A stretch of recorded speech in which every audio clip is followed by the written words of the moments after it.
이 내용의 핵심은 뭐냐면 합한체는 육적으로는 아이를 낳을 수 있는 명약입니다. 그런데 아무리 합한체가 있어도 신랑이 없으면 아이를 못 낳아요. 그렇죠? 아무리 임신을 할 수 있는 명약이 있다고 하더라도 신랑하고 동침하지 않으면 아이를 낳을 수 없어요. 근데 그거를 레아는 알았기 때문에 아무리 이 합한체를 임신할 수 있는 명약이라고 할지라도 이것만 가지고 내가 원하는 아이를 생산할 수 없고 나는 남편의 사랑이 필요하고 나는 아이를 갖는 것이 내 소원이니까 그럼 나는 남편을 취하겠다 라고 해서 바꾼 거예요. 자, 이것은 뭐냐 하면 레아의 믿음은 합한체보다는 신랑이 중요하다라고 생각했다라는 것은 합한체는 육적인 방법이에요. 우리가 육적인 방법으로 무엇인가를 해결하고자 하는 게 합한체입니다. 우리가 인생을 살아가다 보면 여러 가지 문제들이 있습니다. 그리고 가장 절실하게 내가 원하는 게 있어요.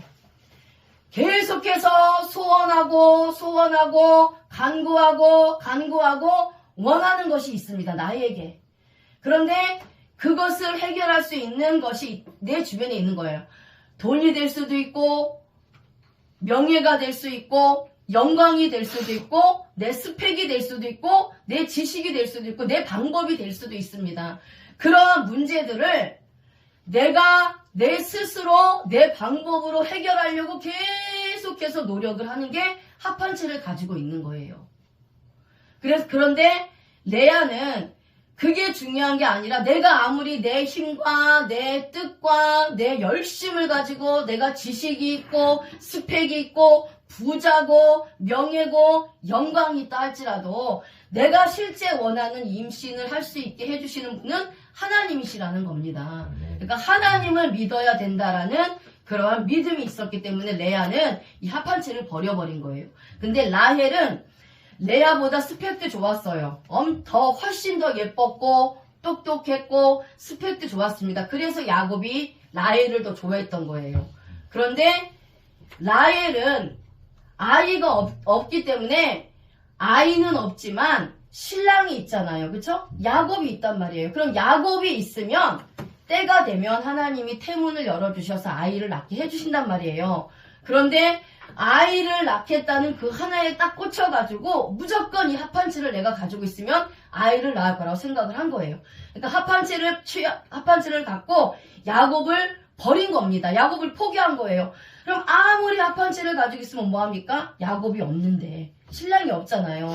그러니까 라헬의 신앙은 예수 그리스도를 믿는 신앙은 없어요. 하나님을 믿는 신앙은 없어요. 근데 스펙도 있고 지식도 있고 물질도 있고 명예도 있고 모든 것을 가지고 있으니까 내가 이것만 있으면 내 문제를 해결할 수 있다고 생각을 한 거예요.